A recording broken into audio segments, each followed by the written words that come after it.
2-2.5 ತಿಂಗಳಿಂದ ನಾವು SIR ಕೆಲಸವನ್ನು ಮಾಡ್ತಾ ಇದ್ದೀವಿ ನಮ್ಮ ಕ್ಷೇತ್ರದಲ್ಲಿ.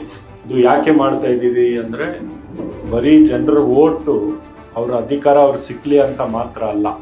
ಇವತ್ತು ಎಲೆಕ್ಷನ್ ಕಮಿಷನ್ ಅವರು ಮತ್ತು BJPಯ ಈ ಗೌರ್ಮೆಂಟ್ ಜನರ ಹತ್ರ ಓಟ್ ಇಲ್ಲ ಅಂದರೆ ಅದಕ್ಕೆ ಬೇರೆ ಯಾವುದೂ ವೆಲ್ಫೇರ್ ಸ್ಕೀಮ್ಗೂ ಅವರು ಅರ್ಹರಿಲ್ಲ ಅಂತ ಆ ಮಟ್ಟಕ್ಕೆ ತಗೊಂಡು ಬರ್ತಾ ಇದ್ದಾರೆ.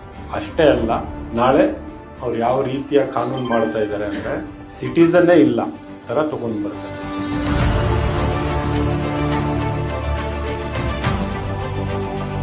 इसका वोट नहीं है, उन्हें सिटीजन है कि नहीं बोलकर उन्हों कल क्वेश्चन करती, सवाल करती.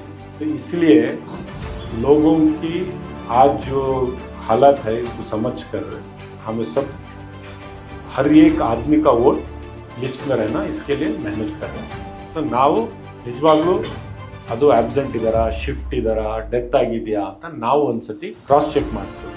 ಅದೆಲ್ಲ ನೀವು ಕರೆಕ್ಟಾಗಿ ಆ 50,000 ಹೆಸರು ಕೂಡ ಮತ್ತೊಮ್ಮೆ ಪರಿಶೀಲನೆ ಆಗಬೇಕು. ನಿಜವಾಗ್ಲೂ ಆಬ್ಸೆಂಟ್ ಇದ್ರೆ, ನಿಜವಾಗ್ಲೂ ಶಿಫ್ಟ್ ಇದ್ರೆ, ನಿಜವಾಗ್ಲೂ ಡೆತ್ ಆಗಿದ್ರೆ ಏನು ಪ್ರಾಬ್ಲಮ್, ಇಲ್ಲದೆ ಇದ್ರೆ ನಾವು ಅವ್ರ ಹೆಸರು ವಾಪಸ್ ರೋಲಲ್ಲಿ ಹಾಕಿಸ್ಬೇಕು. ಇದು ಜನರಿಗೆ ಮಾಡ್ತಾ ಇರ್ತಕ್ಕಂಥ ನಮ್ಮಿಂದ ಒಂದು ಸೇವೆ ಇದೆ. ಅದು ನಮ್ಮ ಪಕ್ಷದ ಕರ್ತವ್ಯ.